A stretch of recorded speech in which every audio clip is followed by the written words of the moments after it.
بسم الله الرحمن الرحيم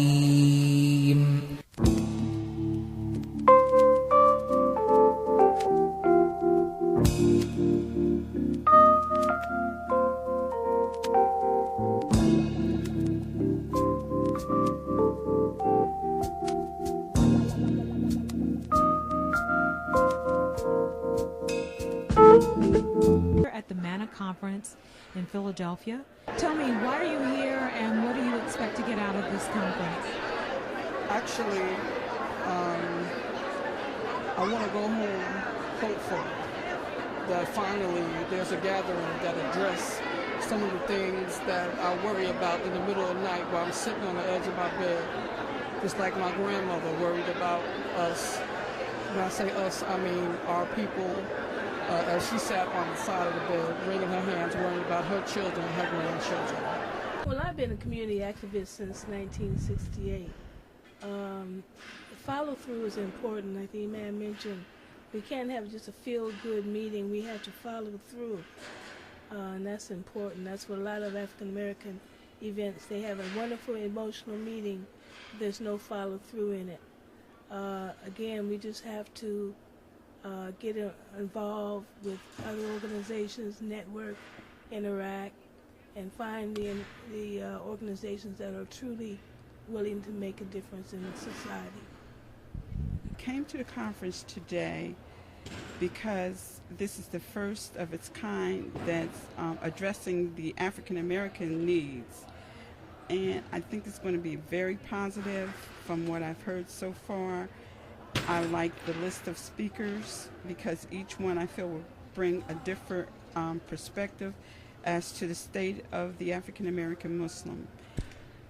Well, I'm always praying that we can find the unity and love between us because it is so important for us to learn to love each other, and I don't think that happens. And if this conference can help us in that direction, because there is so much deviousness in the world today, and we're not. But I think everybody on the panel, and I too was a little itchy about MANA, and I think I tried, if I'd had Siraj's home phone number, I'd have called him too. I called everybody, where are the women? Because if the women, we will shut you down. Now you got choices, but we will shut you down.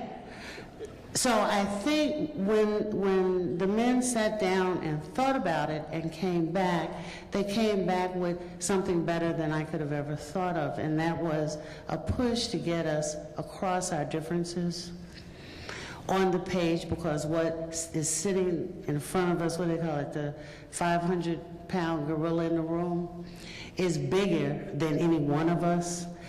To work together for the betterment of the community. It didn't matter what we had to give up to get something done.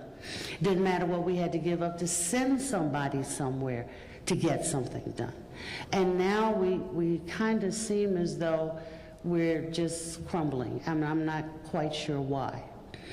Women in school, I have, if you look in your brochures, I think you see a representative number of young women coming along in studies, but everybody should be there.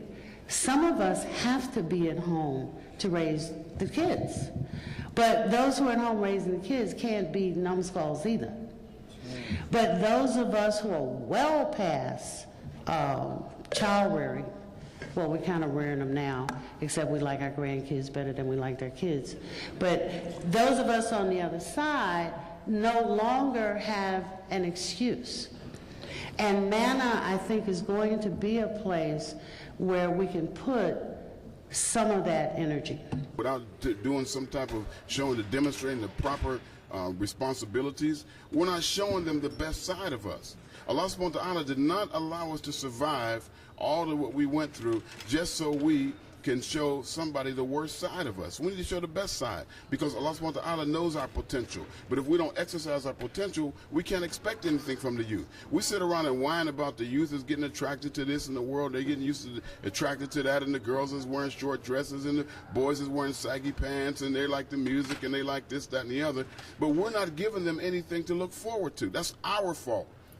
And we don't have to beat their brains in with a bunch of long, boring khutbahs to get them to understand the beauty of Islam. All we have to do is show that beauty of Islam. Allah told us when He was addressing the Quran, when He told us in the ayat about how the women should dress. If we look at that teaching and that example in there and apply it to ourselves as men as well, then we can see what Allah is telling us. He said, "Tell your women to cover their heads and their bosoms so that they're known and not molested."